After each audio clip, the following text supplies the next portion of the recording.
In this corona times, after social distancing, cleaning and disinfecting should be the next goal. Do you know what is the difference between cleaning and disinfecting, and why both are equally important? Cleaning removes germs, dirt, and impurities from surfaces or objects. It may or may not remove germs completely, but it lowers their numbers and risk of spreading infection. Disinfecting kills germs by using chemicals. It doesn't clean dirt surfaces. So cleaning, followed by disinfecting, kills maximum number of germs, which further lowers the risk of infection. Clean and disinfect objects and surfaces touched often.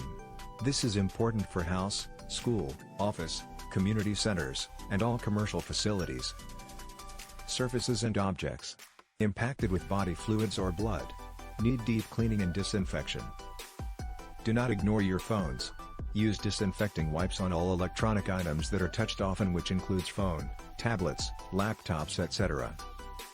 For carpeted floor, rugs, remove visible contamination and clean with appropriate cleaners. If the items can be laundered, use the warmest possible water setting in accordance with manufacturer's instructions. The risk of exposure to cleaning staff is inherently low, but cleaner must wear disposable gloves and gowns with a mask.